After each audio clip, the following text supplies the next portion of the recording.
Nakalagot to. Nakatakot. Kumusta na kayo mga kapatid? Mga minakahan si Pastor Chick mga Amen. Hallelujah. Mga kapatid, alam ko kayo, marami kayong pinapahalaga. Amen? Siyempre, mahalaga sa atin yung pamilya, of course. Ano pa? Ating trabaho, diba? Pero meron akong isang punto na alam kong napakahalaga sa atin. Ano po yun? Ayun ay ang panalangin. Ang aking pong subject sa gabi na to ay ang kahalagahan ng panalangin. Amen. Tayo muna ay manalangin. Hallelujah. Salamat Panginoon sa pagkakataong ito na binigay mo sa iyong likod na kapagbigay ng iyong mensahe sa maikling sandaling Panginoon. Lord, tanging ang iyong salita lamang ang aking mabigkas. Tapo mo ko sa iyong likuran. Ikaw ang may taas at hindi ako, Panginoon. Salamat sa iyo, Panginoon. Ito ang aming samantalangin sa pangalan ni Jesus. Amen. Amen. Amen. So, ang ating konteksto, mga kapatid, ay matatagpuan sa Psalms 5, verses 1 to 5. Ating pong basahin. Kayo po bang lahat ay may Biblia? Hallelujah. Amen. So, verse 1. Give ear to my words, O Lord. Consider my meditation.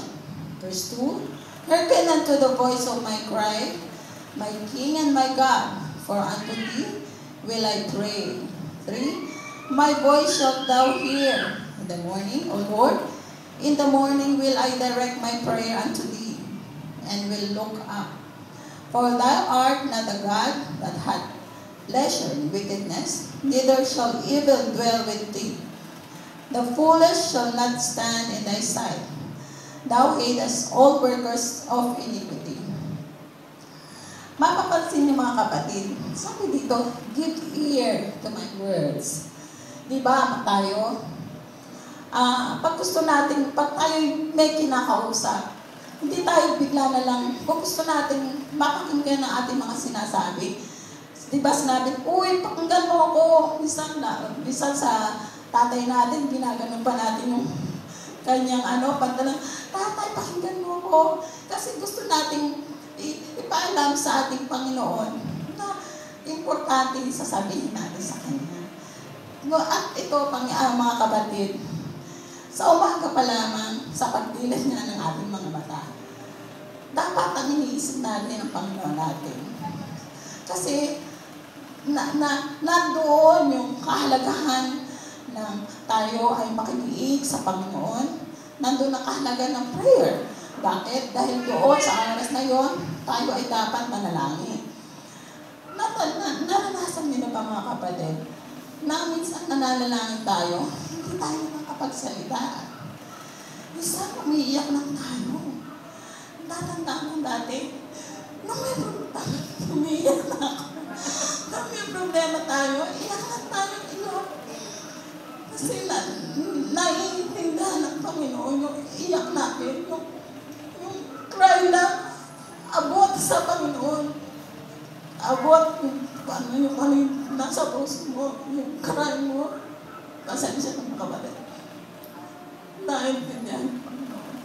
Kaya ang yung feel mo, God, pakinggan mo. Sa umaga. Kasi sa umaga, nandiyan yung pagising mo, malakas ka pa. Pagising mo, nakapahinga ka. Hindi ba sabi ng Panginoon, worship the Lord with all your strength. So, dapat sa umaga pa lang, humingi na tayo ng manalangin na tayo sa Panginoon.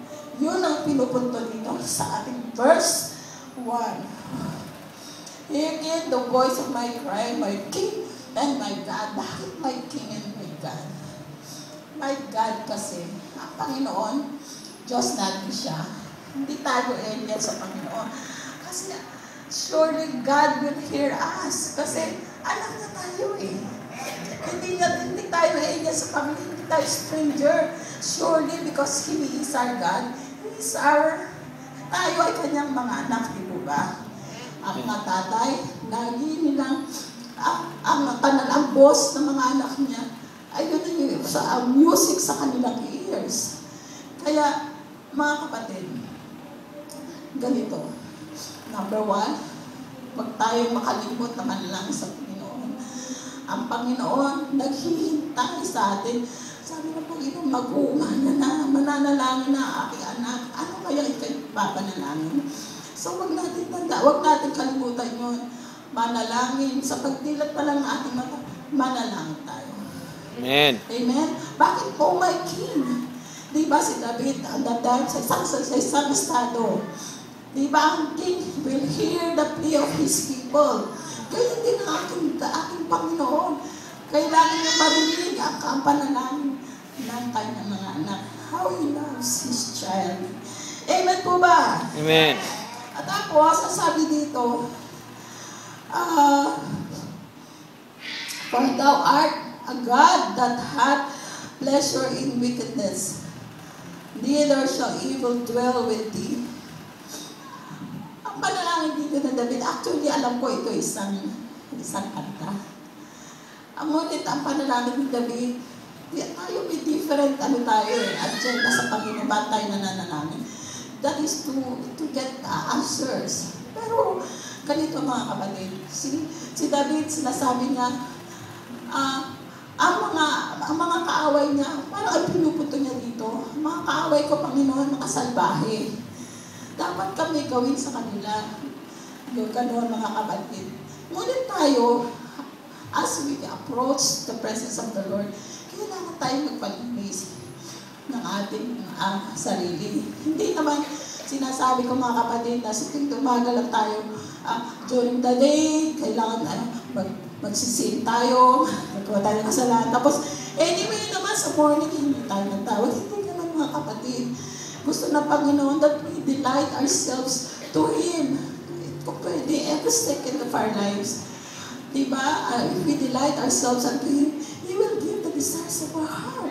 Amen. Hindi po ba mga kapatid? Amen. So yun ang aking pinupunta pa mga kapatid. Panginoon, kailangan we have to delight ourselves unto God upang makuha natin ang kahalagaan ng panalangin. At ikatlo pang mga kapatid, sa ating pananalangin, nandoon ang kasagutan ng Panginoon. Ang Panginoon, kailangan, pag tayo'y nanalangin, we expect answers. Ganito yung mga kapatid. Halimbawa, sabi nga dito, number 5, in the morning will I direct my prayer unto thee and will look up. And will look up. Bakit and will look up? Example, ganito ba? Kunyari, meron tayong bow and arrow. At ang ating arrow ay ating prayers. Meron tayong bow. Ang ating prayers, itutuon natin sa langit. Pag-swing na gano'n ng ating arrow, papunta sa langit. Ating prayers, papunta sa langit. Diba, tinitingnan natin kung saan papunta? Di po ba? Parang gano'n din yun. Parang nag-expect tayo ng answer. O kaya, example, parang hindi pwedeng pag tayo ay nangaso, hindi tayo nag-expect na tayo manghuli ng patay na aso. Kailangan po ay na aso. So, kailangan we have expectant heart. Hindi po ba mga kapatid? So, with that point, kailangan ang Panginoon also an answering God.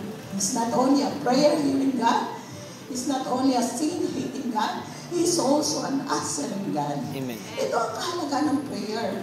Ang ating mga tinatamasa, ang ating mga problema, ang ating itinataas sa Panginoon ay dinudulog sa Kanya, ay surely magkakaroon ng kasagutan mula sa Panginoon. Amen po ba? Amen. Po ba? So, ganun po ang 3 puntos ng kahalaga ng prayer para po makuha ninyo ang ating mga minimithi, ang ating pong mga dinudulog sa Panginoon. Kailangan umaga pa lang, nagpe-pray na tayo sa Panginoon. Kailangan ayos tayo sa Panginoon. At ikatlo, kailangan nag-expect tayo ng kanyang answer sa atin. At Adi po ba? Minsan sa akin niya, pagdilat pa lang namin sa ating mata, minsan inisip natin, ano ba iluluto ko? Hindi gano'n mga kapatid. Kailangan, nagpe-pray muna tayo. Minsan, kasi nung nangyari sa akin ng araw, may pala nangyayari. Pagka ganito yung araw ko, ano ko, nakalimutan ko mag-prayer. Gano'n, minsan, basta parang windang ang buhay ko pag hindi ako nakapag-pray. Kaya parang natatakot ako, gano'n. So, mga kapatid, kung ayaw ko gusto niyo magkaroon a day that is worry-free, a day that is yung ayos, hindi kayo kinakabahan, maging successful ang araw na yun, matuto tayo mananalo. Amen. Amen po ba? Amen. So, yun po mga kapatid, ang ating sharing, ating preaching. Amen. Salamat sa Panginoon. Amen.